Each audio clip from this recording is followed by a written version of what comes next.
लिखेंगे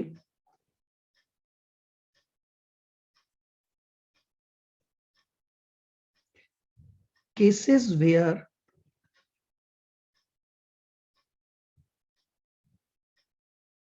KR is not equal to KE।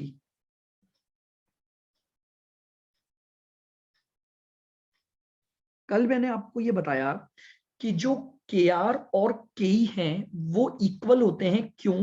क्योंकि KR basically equity share holders की ही earnings का हिस्सा होता है, तो उनकी minimum required rate of return KE के बराबर होगी। लेकिन मेरे पास कुछ ऐसी सिचुएशन है जहां पर KR और KE अलग अलग होंगी और देन मुझे उनको कैलकुलेट करना पड़ेगा।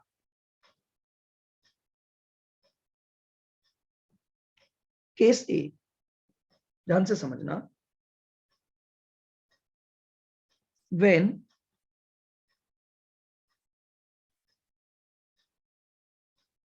there are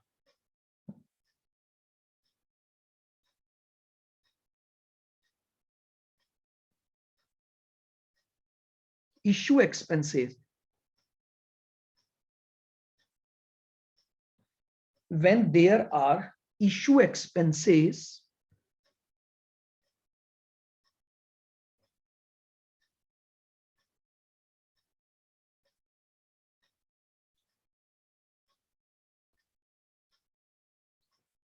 in respect of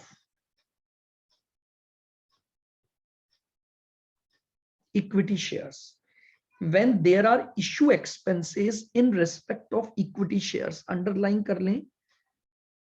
अगर क्वेश्चन में इश्यू एक्सपेंसेस चल रहे हैं तो KR और KE अलग अलग होंगी, देन ये दोनों क्या होंगे? डिफर करेंगे।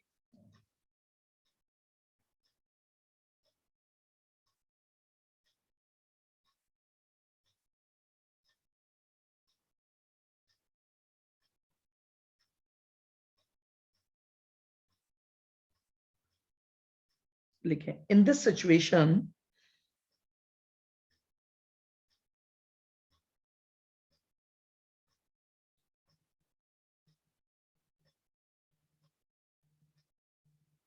issue expenses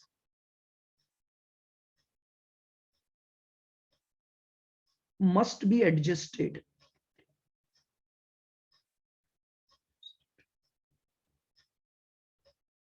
in KE, but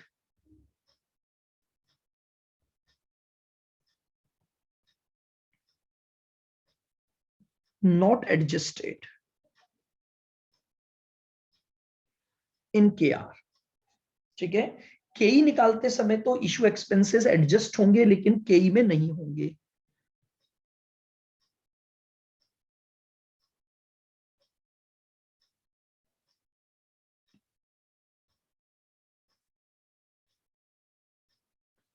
ये KE है, ये KR है, और इस वजह से दोनों में क्या आ जाएगा? डिफरेंस आ जाएगा।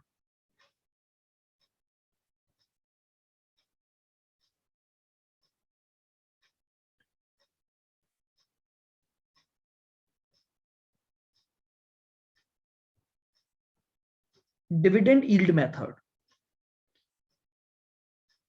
फॉर्मूला लगेगा DPS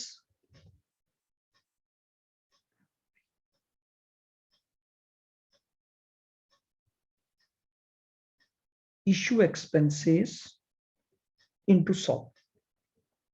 लेकिन जब इसी मेथड को KR के लिए लगाऊंगा तो फॉर्मूला लगेगा DPS upon MPS into 100।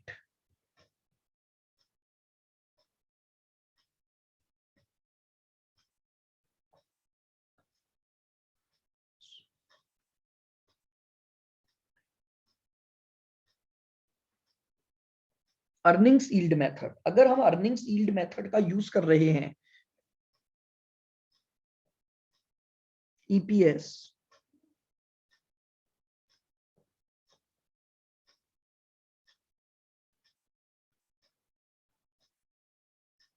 Minus issue expenses into 100,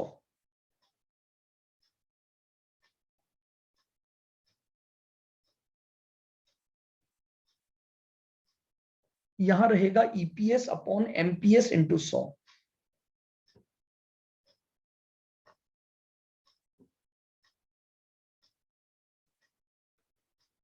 and the third one,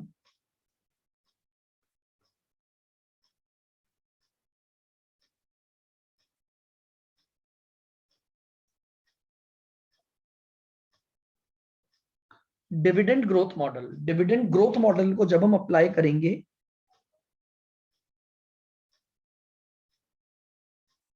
D1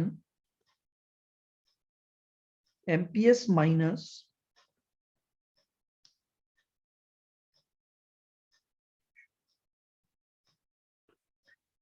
plus जी। लेकिन जब यहां पर हम इस फॉर्मूले को यूज करेंगे,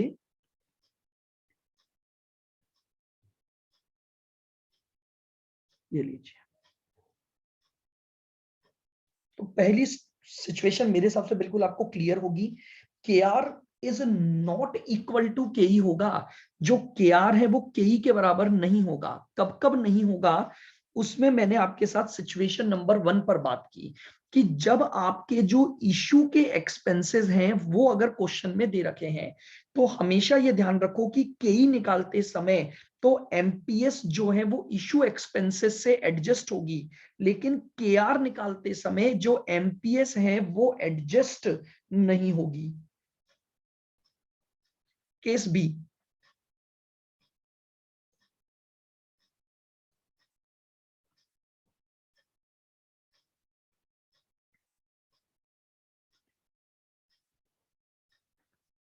whenever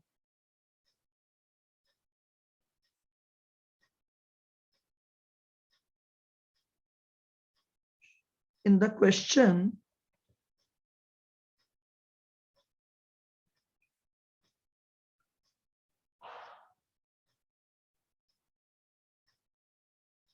information of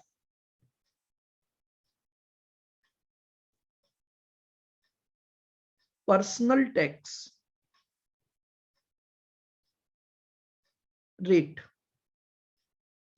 whenever in the question information of personal tax rate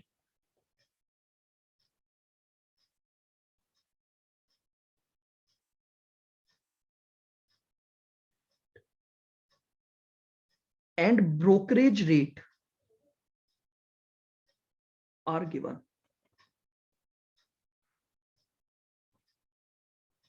अगर आपको क्वेश्चन में इंफॉर्मेशन ऑफ, अंडरलाइन कर लेना, पर्सनल टैक्स रेट गिवन है और ब्रोकरेज रेट गिवन है, दोनों गिवन हो सकती है, दोनों में से कोई एक इंफॉर्मेशन भी हो सकती है, अगर ऐसा हुआ तो भी के आर और के ई बराबर नहीं होंगे। तो ये दो ही सिचुएशन है जहां पर के आर और के ई बराबर नहीं होंगे, एक एक्सपेंसेस होने के केस में, इशू कॉस्ट के केस में, और एक दूसरा इस इंफॉर्मेशन के होने पर।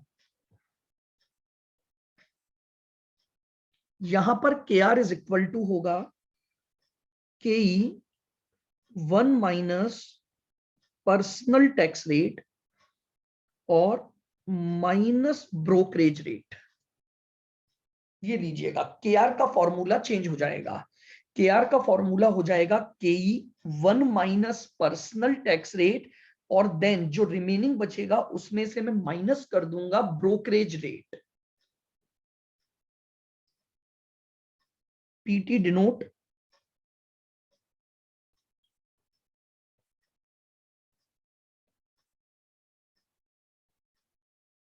Personal tax rate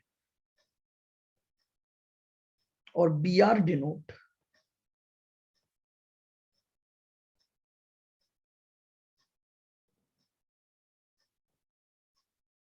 brokerage rate. ये लीजिएगा, तो ये मेरे पास एक केस ए की सिचुएशन आ गई और ये मेरे पास एक केस बी की सिचुएशन आ गई।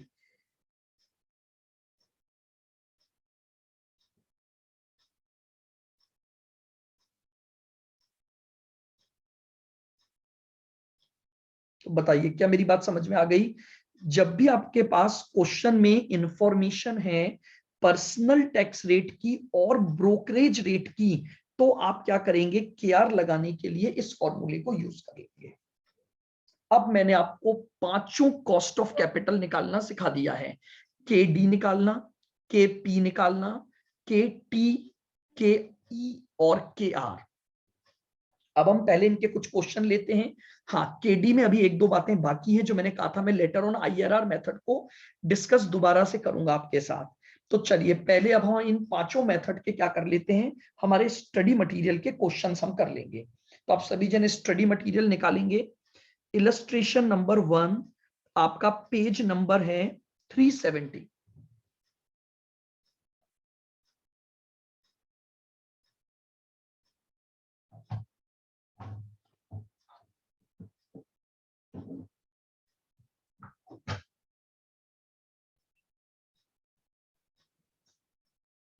पेज नंबर है 370। स्टडी मटेरियल का इलस्ट्रेशन नंबर 1, पेज नंबर 370। छोटे छोटे इलस्ट्रेशन है शुरुआत में। देखो ये क्या बोल रहा है, अ कंपनी इशूड 10,000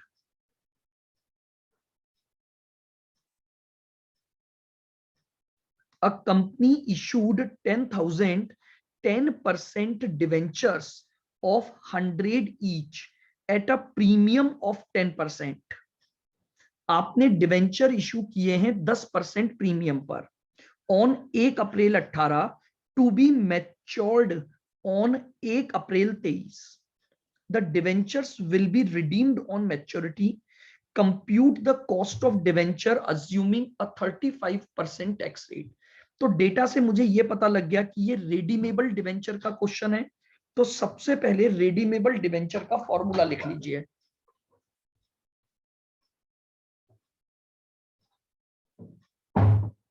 के D is equal to I 1 minus T plus RV minus NP upon N whole divided by RV plus NP upon 2 into 100। ये लीजिए, ये हमारे पास फॉर्मूला हो गया। अब क्या करना है, अब हमें सारे फैक्टर्स निकालने हैं। सबसे पहले I1 माइनस टी चाहिए मुझे। तो देखिएगा, 100 रुपए का एक डिवेंचर है, 10% की रेट है आपके पास, तो आई तो बन गया 10 रुपए और टैक्स रेट 35% है, तो 1 माइनस 35। ये लीजिए, तो 6.5 आपके पास क्या बचा, I1 माइनस टी आ गया।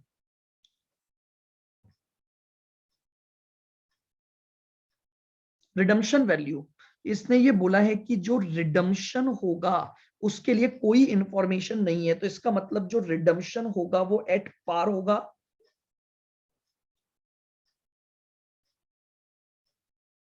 तो आपके पास रिडम्पशन वैल्यू 100 रुपए आ जाएगी। नेट प्रोसीड, नेट प्रोसीड के लिए उसने आपको केवल एक इंफॉर्मेशन दी है, प्रीमियम की, यानी 100 रुपए की फेस वैल्यू प्लस 10 रुपए का प्रीमियम। तो आपके पास जो नेट प्रोसीड आएगी वो 110 रुपए हो जाएगी।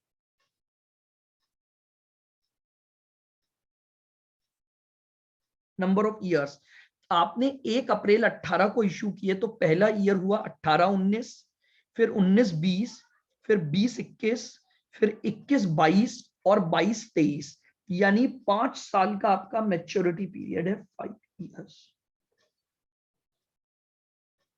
5 ईयर्स का आपका क्या है, मैच्योरिटी पीरियड है।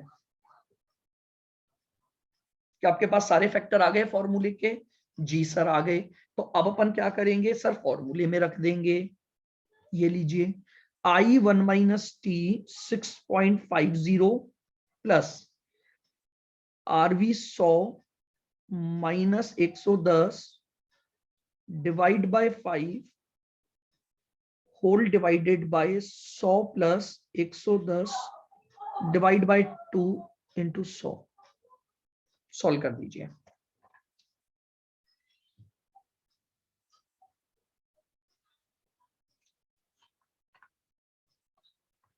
100 minus 110 divide by 5,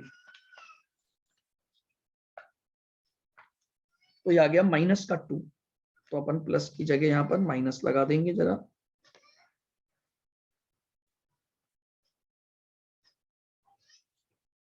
divided by 100 plus 110 divided by 2 यानी 105 इंटू 100। 6.5 माइनस 2 डिवाइडेड बाय 105 और परसेंटेज, तो ये आ गया 4.29%। ये लीजिए,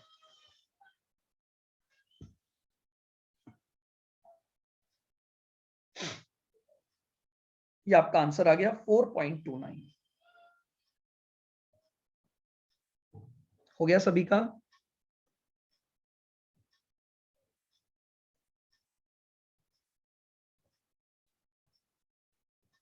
इलस्ट्रेशन नंबर 2 आइए।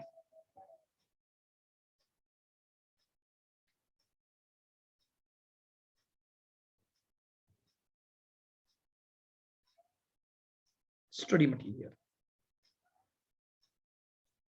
देखिए क्या बोल रहा है।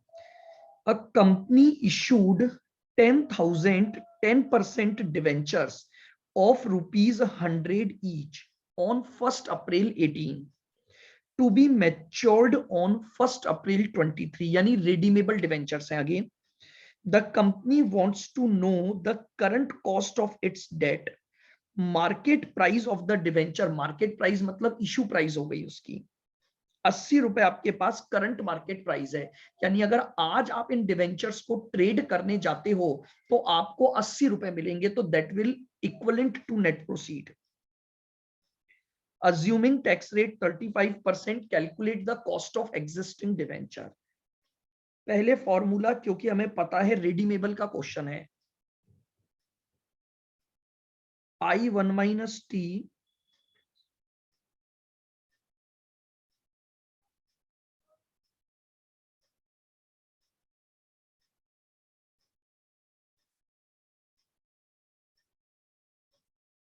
ये लीजिए, ये सबसे पहले तो हमने अपना फॉर्मूला लिख दिया। अब जरा इनकी वैल्यू निकाल लेते हैं। I1 माइनस टी चाहिए, 100 रुपए का डिवेंचर 10% तो 10 हो गया, और 1 माइनस ये मेरे पास आ गया 6.5। रिडम्पशन वैल्यू के लिए कुछ भी नहीं बोला है आपको, तो 100 रुपए आपकी फेस वैल्यू जो है वो रिडम्पशन वैल्यू हो गई। Net proceed is equal to market price है जो आपको 80 दे रखी है, और एन आपके पास हो गया 5 इयर्स। समझ आ रहा है बिल्कुल ध्यान से? बस अब आपके पास सारे फैक्टर आ गए, अब आप फॉर्मूले में वैल्यू पुट कर दीजिए। 6.5 plus RV 100 minus 80 divide by 5 whole divided by 100 plus 80 upon 2 into 100। ये लीजिए,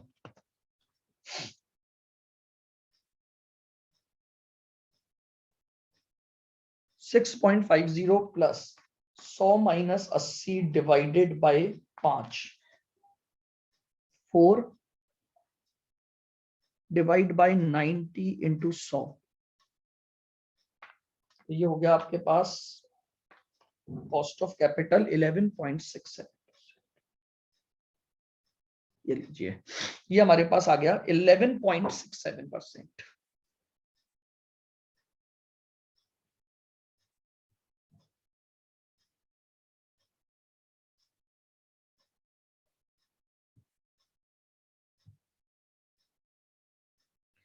बताइए क्लियर है बिल्कुल?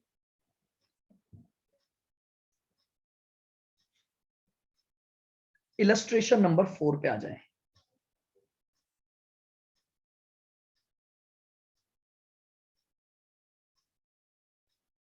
Illustration number 4,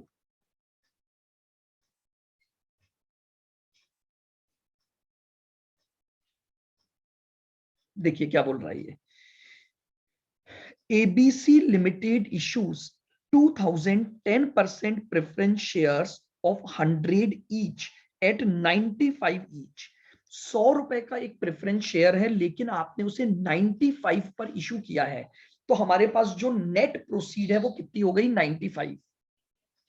The company proposes to redeem the preference shares at the end of 10th year from the date of issue। 10वें साल में आप इनका रिडम्शन कर दोगे, तो यानी ये रेडीमेबल प्रेफरेंस शेयर की बात हो गई। तो आपको कॉस्ट ऑफ प्रेफरेंस शेयर निकालनी है जो रेडीमेबल है। KP is equal to dividend plus RV minus NP upon N whole divided by RV plus NP upon 2 into 100। ये लीजिए, सबसे पहले वही काम, हमारे पास सारे फैक्टर निकालने हैं। आइए, डी की वैल्यू क्या है, डिविडेंड है, तो 100 रुपए पर 10% यानी 10 रुपए का डिविडेंड हो गया। रिडम्शन वैल्यू 100 रुपए हो गई, नेट प्रोसीड 95 हो गया और एन 10 हो गया। आ गई सारी वैल्यू, फॉर्मूले में पुट कर दीजिए। 10 plus 100 minus 95 divide by 10 whole divided by 100 plus 95 upon 2 into 100। लीजिए 10 प्लस 100 माइनस 95 डिवाइडेड बाय 10, तो 0.5 हो गया। 100 प्लस 95 डिवाइडेड बाय 2,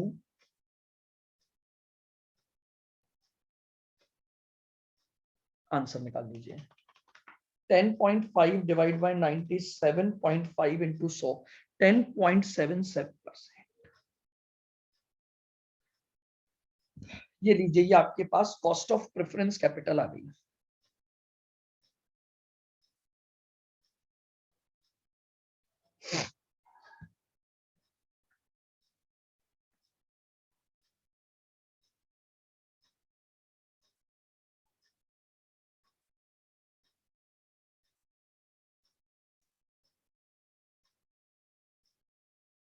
स्टार्टिंग से बताऊं, वापस से एग्जांपल से, या उससे भी ऊपर से नोट से? ये लो, यहां से चालू किया था मैंने आज का। Cases where K R is not equal to K E, उन केसेस की हमने बात की जो कि हमारे, जहां पर K R is not equal to K E है। सबसे पहले मैंने केस ए डिस्कस किया। अच्छा, करंट एग्जांपल केवल, ओके। फोर्थ नंबर का ये लो,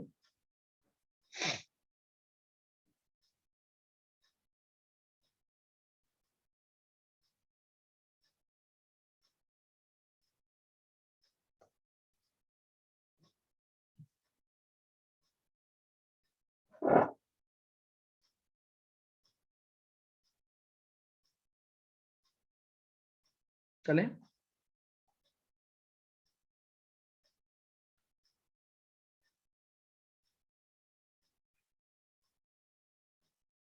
illustration number 5, CMA study material, ध्यान से सुनना। ABC and Company Limited issue 2010% preference share of 100 each at ₹95 each। ये इरेडीमेबल हो गए क्योंकि रिडम्शन की कोई इंफॉर्मेशन नहीं है। तो फॉर्मूला हो गया dividend divided by net proceed into 100। D बनेगा आपका 10 रुपए का, नेट प्रोसीड हो गया जितने में आज ये मार्केट में चल रहा है, यानी 95 पर जो आपने इशू किया है।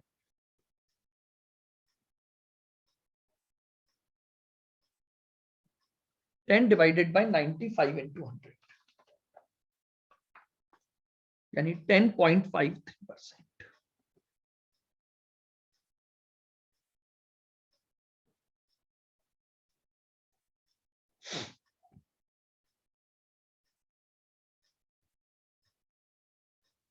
छोटे छोटे क्वेश्चन है। इलस्ट्रेशन नंबर 6,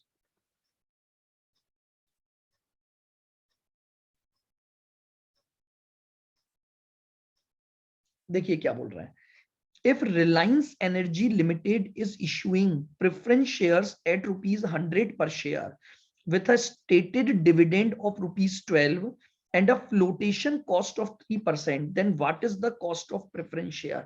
है तो अभी भी ये क्या irredeemable, क्योंकि आपको रिडम्पशन की कोई इंफॉर्मेशन प्रोवाइड नहीं है। तो KP is equal to dividend upon net proceed into 100, dividend upon net proceed into 100। Dividend आपका 12 रुपए हो गया,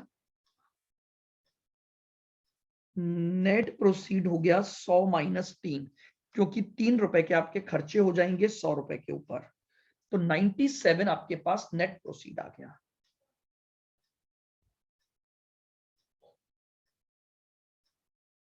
ट्वेल्व डिवाइड बाई 97 इंटू 100,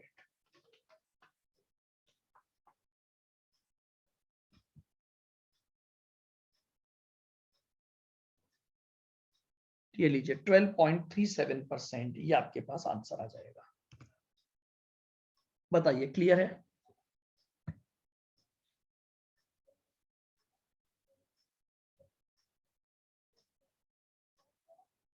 उसके बाद हमारे पास इक्विटी के क्वेश्चंस आ गए।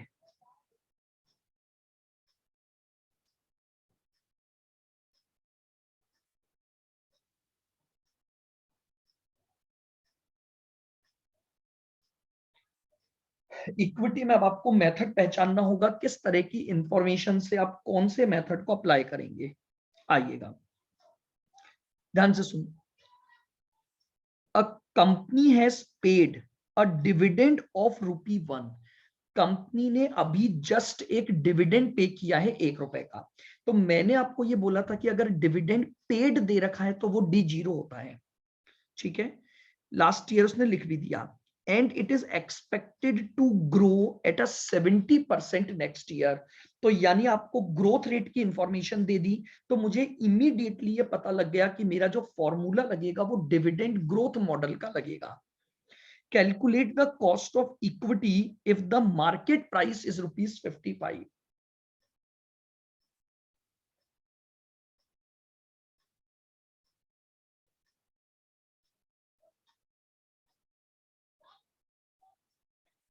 D1 divided by MPS into 100 plus G।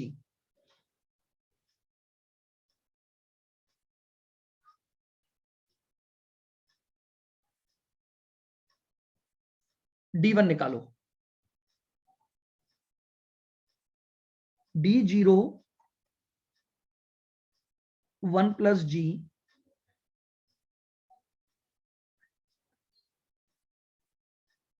1.70, ये आपका D1 आ गया। ये शायद आंसर में इन्होंने ना 10% ले रखा है, तो क्वेश्चन में या तो करेक्शन करो या फिर अपन इसको, अगर 70% ग्रोथ रेट क्वेश्चन में तो 70 दी हुई है, लेकिन आंसर में इसको इन्होंने 10% से किया हुआ है। तो कोई दिक्कत नहीं है, अगर 70% है तो मैं 70% के हिसाब से, 10% है तो उसके हिसाब से हो जाए।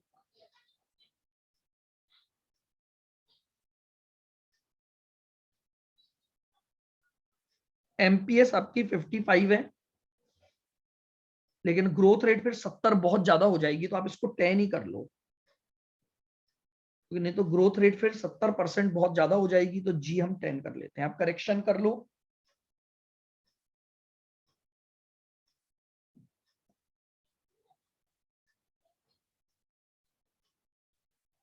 चेंज कर लीजिए ग्रोथ रेट को, क्वेश्चन में 70% के बजाय आप 10% कर लीजिए।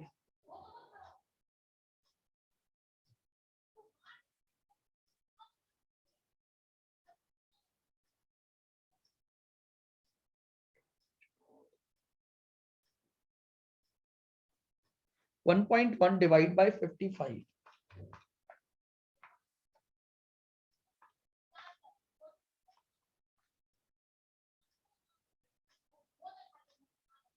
%12, ये आपके पास कई आ गई।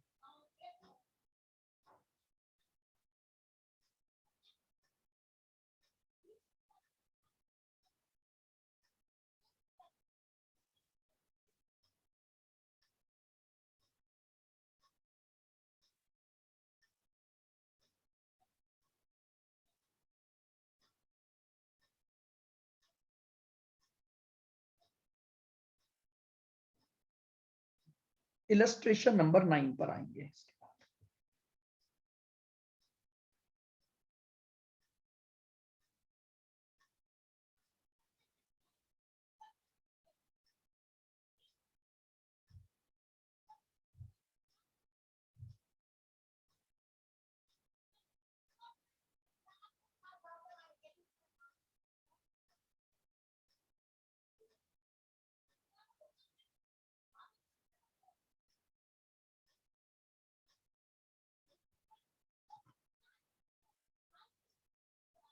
देखिए क्या बोल रहा है ये, calculate the cost of equity capital of HUL limited whose risk free rate of return is equal to 10%, company's beta is equal to 1.75%, and the return on the market portfolio is equal to 15%। तो यानी आपके पास इस data से ये confirm हो गया कि केई निकालने के लिए हमें सीएपीएम मॉडल यूज करना है।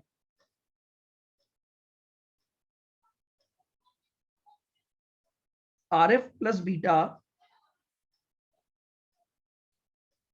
आरएम माइनस आरएफ, सारा डेटा उसमें दे रखा है। आरएफ 10 है प्लस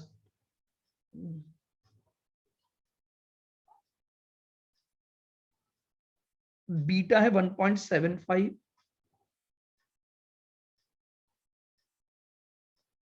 15 माइनस 10, 10 प्लस, सॉल्व कर दीजिए। 15 माइनस 10 यानी 5 into 1.75, 8.75।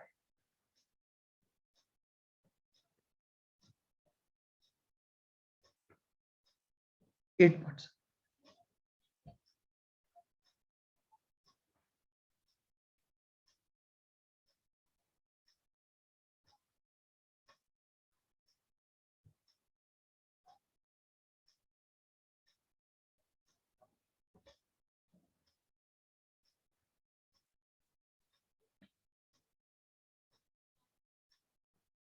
Illustration number 10 from CMS study material. देखो ये क्या बोल रहा है, RIL limited provides the following detail. D दिया हुआ है 4.19, पी 0 यानी मार्केट प्राइस दी हुई है, प्राइस एट 0.50 और ग्रोथ रेट 5।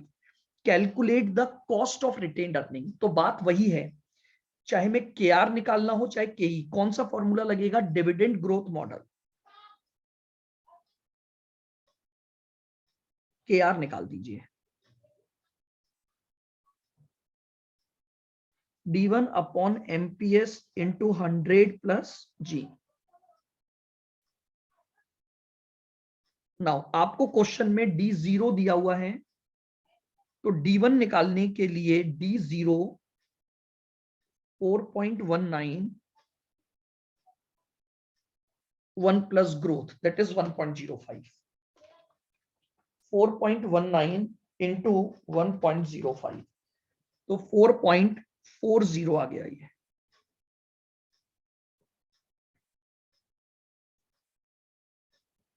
बस लगा दीजिए formula, 4.40 divided by 50 into 100 plus 5, 4.4 divided by 50 into 100 plus 5, 13.8% आपकी के आर आ जाएगी। बताइए समझ आ रहे हैं सारे क्वेश्चन? अगर आपको फॉर्मूले आपने पढ़े हैं दोबारा से तो आपको लग रहा होगा बिल्कुल छोटे छोटे क्वेश्चन है, सब ऑब्जेक्टिव क्वेश्चन हैं। ये तो आप मान के चलो, ये कोई अपने पास कोई 8 नंबर 10 नंबर के नहीं है, सिंपली बेसिक ऑब्जेक्टिव क्वेश्चंस हमारे पास हैं। ये मैं सारे केवल इसलिए करवा रहा हूं ताकि एक बार फॉर्मूले आपको बार बार लिखोगे तो वो लर्न होते जाएंगे। बताइए कोई डाउट है तो पूछ लीजिए यहां तक के क्वेश्चंस में। जया, कृष्णा, प्रद्युमन, आ रहा है समझ में सारा?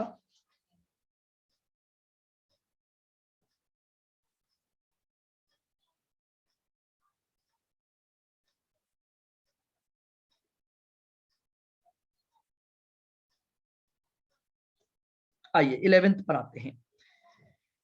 MNC limited provides the following detail.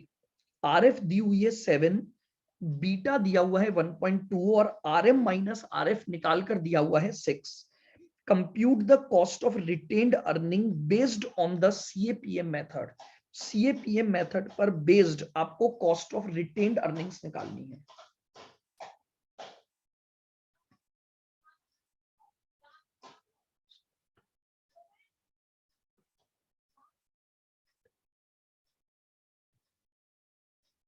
ये लीजिए, RF plus beta RM minus RF।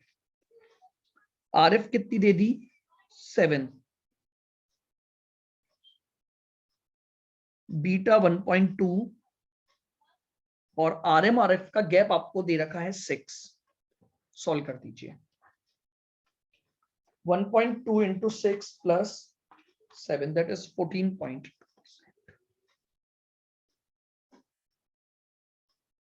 14.2%, ये लीजिए।